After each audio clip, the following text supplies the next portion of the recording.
Music band का सामान था।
छब्बीस मई 2014 स्वतंत्र भारत में पहली बार एक ऐसे व्यक्ति के पीएम के तौर पर शपथ ग्रहण की तैयारी चल रही थी जो अपने दम पर एक गैर कांग्रेसी पार्टी को लोकसभा में बहुमत दिलाकर लाया था।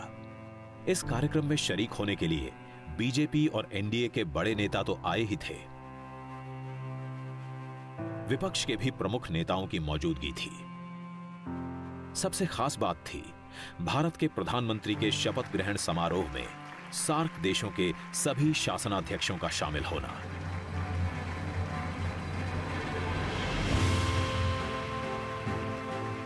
नरेंद्र मोदी ने भारत के 15वें प्रधानमंत्री के तौर पर शपथ ली। मैं नरेंद्र दामोदर दास मोदी ईश्वर की शपथ लेता हूं कि मैं विधि द्वारा स्थापित भारत के संविधान के प्रति सच्ची श्रद्धा और निष्ठा रखूंगा। पहले कभी किसी ने पूरे हमारे नेबरहुड के पड़ोसी देशों के जो लीडर्स थे उनको नहीं बुलाया था। और आप जानते हैं वैसे भारत और पाकिस्तान के रिलेशंस जो हैं वो ऊपर नीचे होते रहते हैं, तो एक बड़ा रिस्क था, एक नई सोच थी और एक नया फॉर्म ऑफ पब्लिक कम्युनिकेशन था।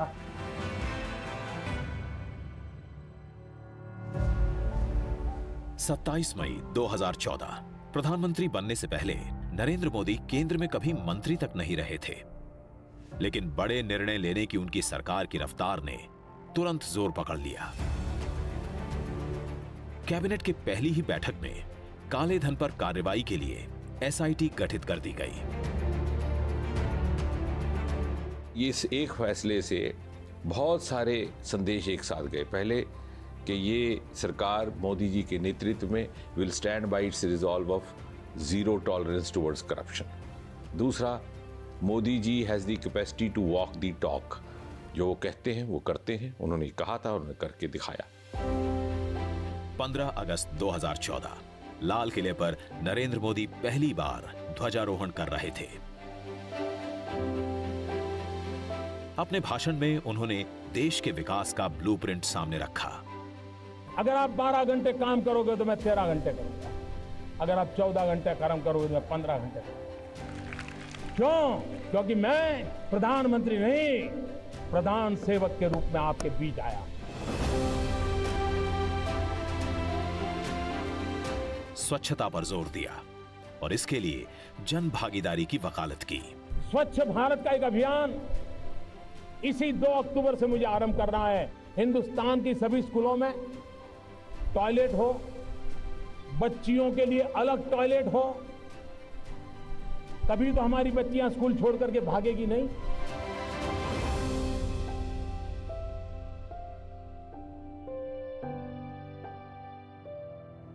पीएम मोदी की प्राथमिकता के केंद्र में रहे गांव के गरीब, किसान और मजदूर।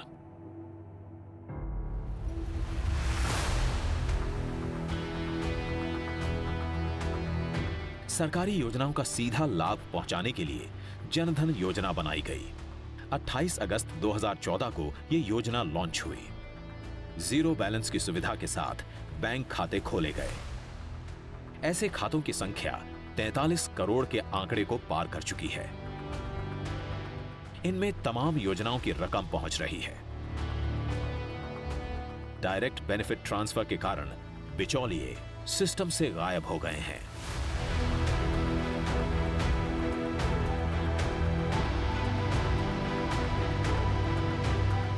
प्रधानमंत्री जनधन योजना, इतने लार्ज स्केल में बैंक अकाउंट खुलना असाधारण एक काम था। जब शुरू में उन्होंने कहा कि 100 दिन के अंदर 100 डिजिटल मेला करो, तो हम लोगों ने कहा कि ये असंभव है, पर उन्होंने करवाया और उससे एक बहुत बड़ा मोमेंटम आया जो कि डिजिटल पुश जिससे दे पाए। 2 अक्टूबर 2014 स्वच्छता अभियान को धरातल पर उतारने का काम गांधी जयंती के दिन शुरू हुआ। पीएम मोदी खुद वाराणसी पहुंचे। 80 घाट पर फावड़ा उठाकर सफाई की।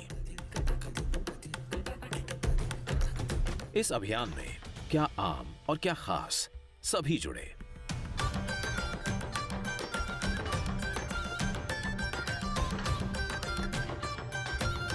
स्वच्छता अभियान को पीएम मोदी कितना महत्व देते हैं, इसका अंदाजा तब भी लगा जब वो प्रयाग में संगम के तट पर सफाई कर्मियों के पांव पखारते नजर आए।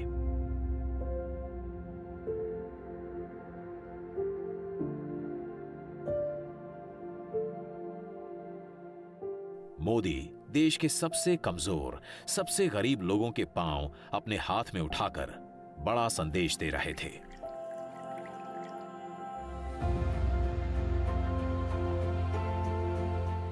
ये काम हमें करना है।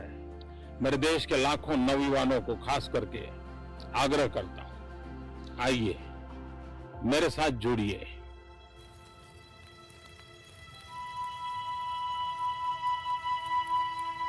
महिलाओं को खाना पकाते समय धुएं की तकलीफ से निजात दिलाने की कोशिश थी मोदी की। उनकी आंखों में बचपन की वो तस्वीर तैर रही थी जब मां हीराबा अपने पति और बच्चों के लिए भोजन बनाते समय चूल्हे में फूंक मारते हुए हांफ जाती थीं। आंखों से आंसू निकल जाते थे।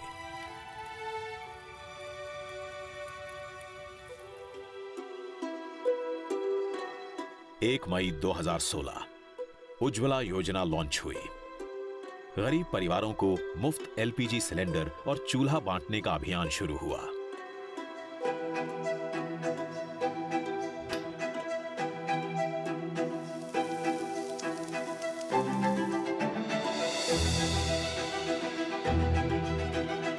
गरीबी के बीच गांव में बिताए हुए शुरुआती वर्षों ने ही मोदी को शौचालय से लेकर गरीबों के लिए पक्के मकान, अच्छी सड़कें, शुद्ध पेयजल और 24 घंटे बिजली सुनिश्चित करने के लिए प्रेरित किया।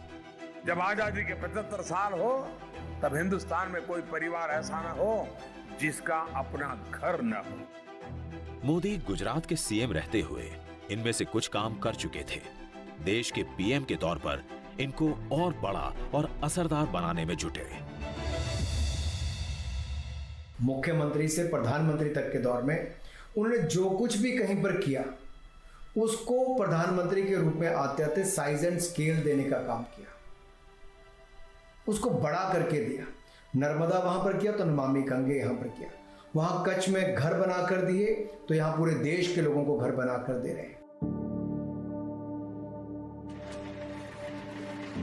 गरीबों, महिलाओं, किसानों की चिंता और इसके लिए जरूरी प्रावधान करते करते मोदी बड़े संस्थागत सुधारों की राह पर भी तेजी से आगे बढ़े।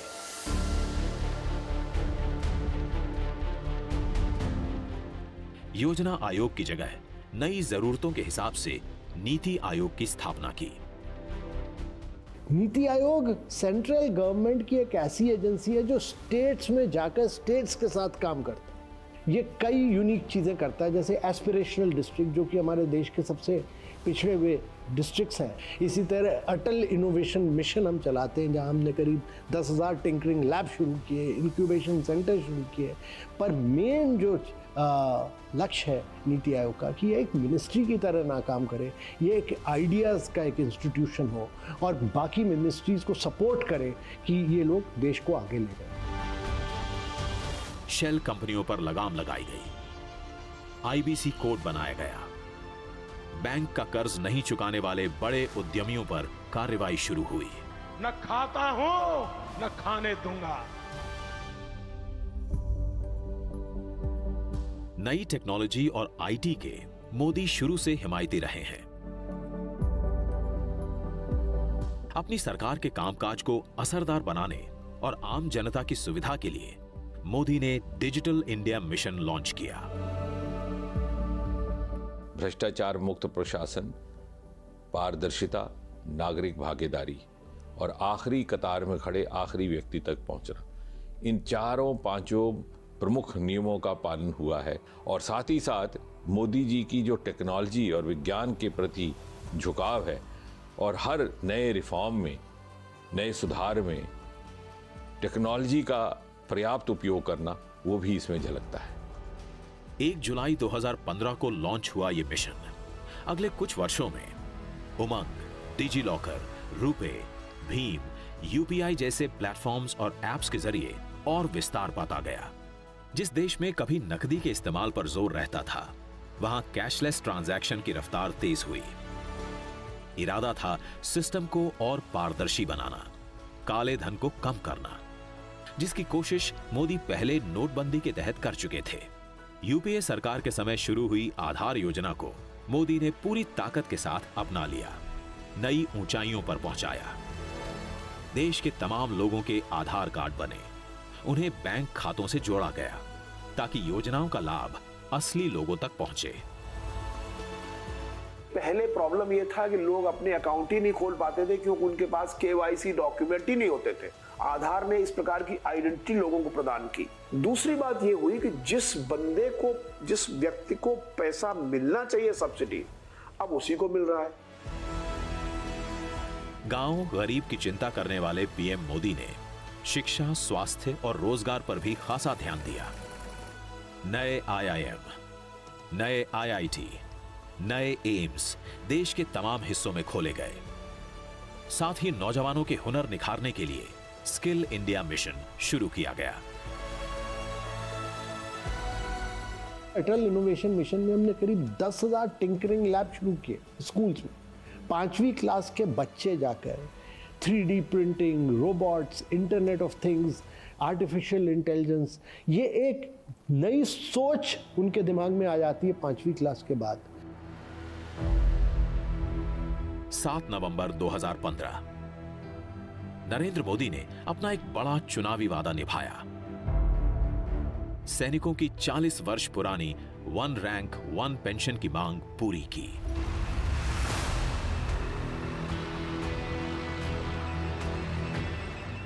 जो व्यक्ति बचपन में खुद सेना में भर्ती होकर राष्ट्र रक्षा का ख्वाब देखता था, वो राष्ट्र के रखवालों के साथ अपना वादा भला क्यों नहीं निभाता।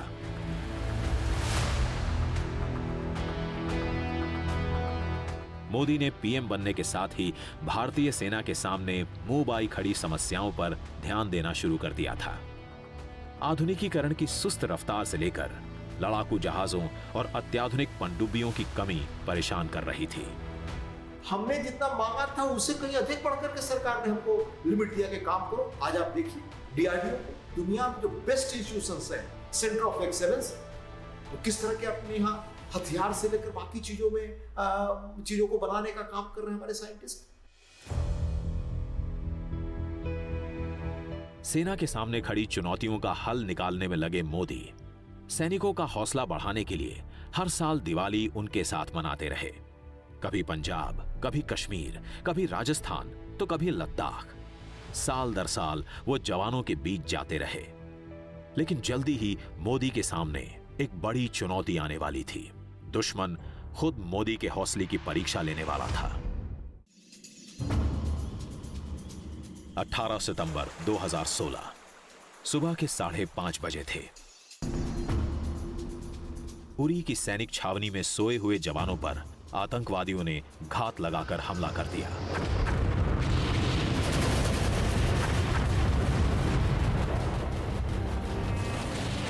पाकिस्तान से आए आतंकवादियों के हमले में 18 भारतीय सैनिक शहीद हुए। पूरे देश में गुस्से की लहर पैदा हुई, बदले की भावना मजबूत हुई। पीएम मोदी को भी जन भावनाओं का साफ अंदाजा था। आतंकवादी कान खोल के सुन ले, ये देश इस बात को कभी भूलने वाला नहीं है।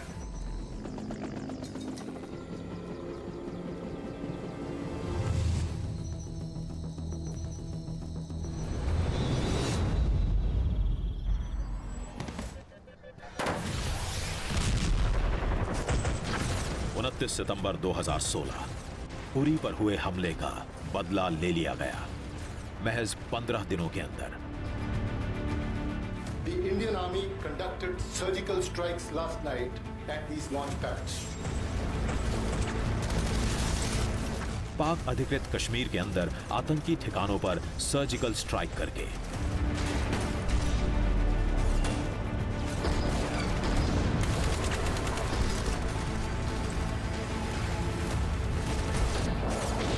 आतंकियों के लॉन्च पैड नष्ट किए गए,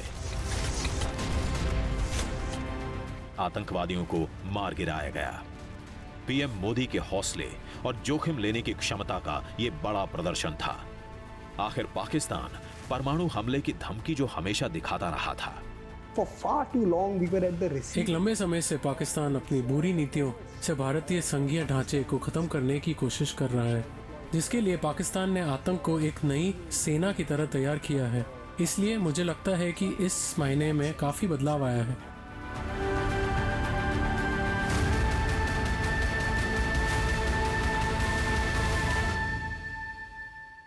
एक जुलाई 2017 सैन्य मोर्चे पर जबरदस्त हौसला दिखाने वाले पीएम मोदी के लिए आर्थिक मोर्चे पर बड़ा हौसला दिखाने वाला दिन था ये।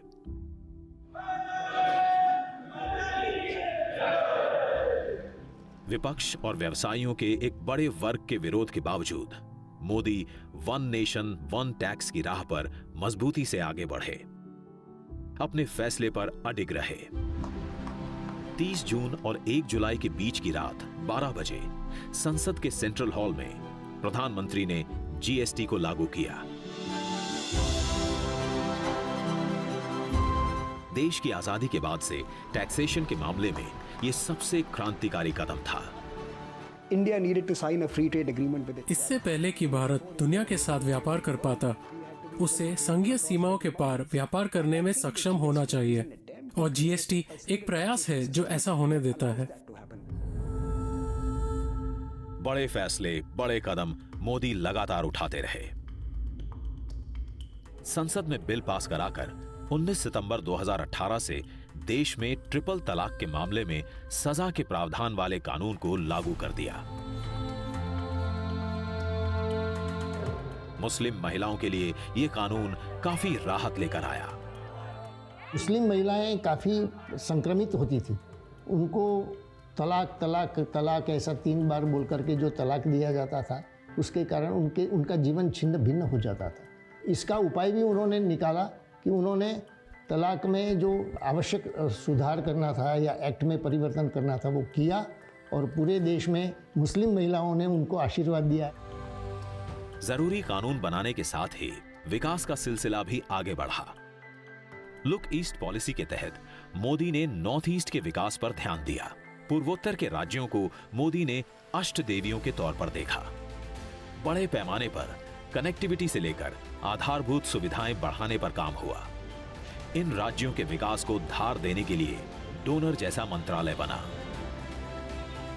आज मणिपुर में जाकर आप देखिए, बाकी जगहों पर कैसे एयरपोर्ट्स, फ्लाइट्स की संख्या कितनी बढ़ गई, ट्रेनों की संख्या कितनी बढ़ गई, बॉर्डरिंग इलाके में पुल कितने बड़े पैमाने पर बन रहे हैं, और जिस तरह से वहां पर इन्वेस्टमेंट सड़कों से लेकर के उद्योग धंधे में हुआ है। अब वो लोग कहते हैं कि हमें लगता है कि हम तो देश की मुख्यधारा से तेजी से आगे जा रहे हैं। नमामि गंगे, जल जीवन मिशन, उड़ान, आयुष्मान भारत, जन औषधि योजना, मुद्रा योजना, startup India, fit India, make in India देश की प्रगति के लिए पीएम मोदी के बड़े कदमों की निशानी बने। देश को आर्थिक समृद्धि की राह पर ले जाने में लगे मोदी की राह में एक बार फिर से पाकिस्तान ने बड़ी रुकावट डालने की कोशिश की। 14 फरवरी 2019 ये वो दिन था जब पाकिस्तान में तालीम हासिल करने वाले जैश ए मोहम्मद के आतंकवादियों ने सीआरपीएफ के काफिले पर फिदायीन हमला कर दिया।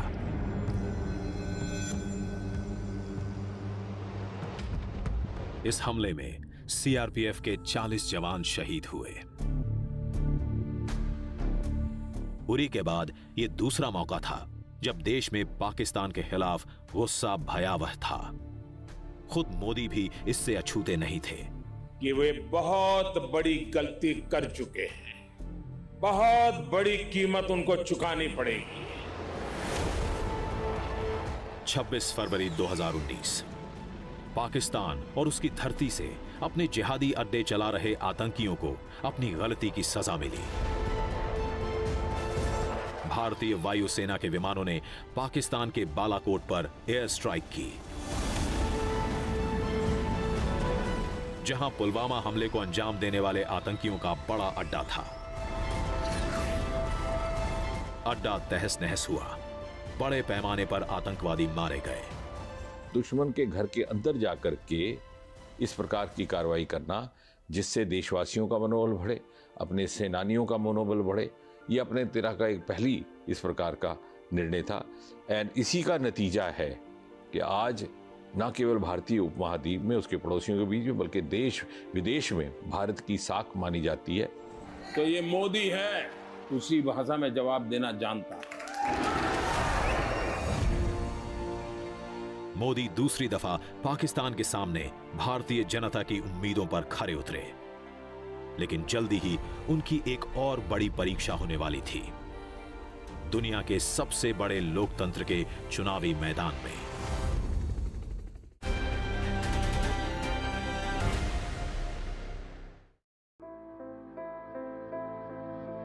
तेईस मई 2019 लोकसभा चुनावों की मतगणना का दिन था ये। अब की बार 300 पार के नारे को हकीकत में बदल दिया बीजेपी ने। पार्टी को 303 सीटें मिली। एनडीए का आंकड़ा 353 सीटों पर जा पहुंचा। सर्वांगीण व्यक्तित्व विकास जिसको बोल सकते हैं वो सब उसमें है, शारीरिक, मानसिक, भावनात्मक और आध्यात्मिक स्तर पर। और अपने भारत के प्रति अपार प्रेम है, सेवा भाव इतना है। मोदी जी भारत के लिए एक बड़ा देन है। 2014 से ज्यादा बड़ा जन समर्थन हासिल कर नरेंद्र मोदी ने दूसरी बार प्रधानमंत्री की कुर्सी संभाली। मैं नरेंद्र दामोदर दास मोदी ईश्वर की शपथ लेता हूं कि मैं विधि द्वारा स्थापित भारत के संविधान के प्रति। दूसरे कार्यकाल में मोदी की रफ्तार तेज होती गई बड़े फैसलों के मामले में। 5 अगस्त 2019 जम्मू कश्मीर को विशेषाधिकार देने वाले अनुच्छेद 370 और 35A को संसद में संशोधन विधेयक पास कर अप्रभावी कर दिया गया। जम्मू कश्मीर और लद्दाख 2 इकाइयां बना दी गईं, केंद्र शासित प्रदेश के तौर पर। 17 साल पहले एकता यात्रा के दौरान मोदी ने जो संकल्प लिया था, पीएम के तौर पर खुद पूरा किया। 3 महीने बाद ही अयोध्या में राम मंदिर के निर्माण का रास्ता भी साफ हुआ। 9 नवंबर 2019 को सुप्रीम कोर्ट के 5 जजों की बेंच ने राम मंदिर के निर्माण के पक्ष में फैसला सुनाया। 5 अगस्त 2020 को मोदी खुद अयोध्या पहुंचे राम मंदिर के भूमि पूजन के लिए। जो कहते हैं वो करते हैं। मोदी का बड़ा संदेश था, समर्थकों के लिए भी, विरोधियों के लिए भी। अडिग मोदी की ये बात क्या दुनिया भी समझ रही थी?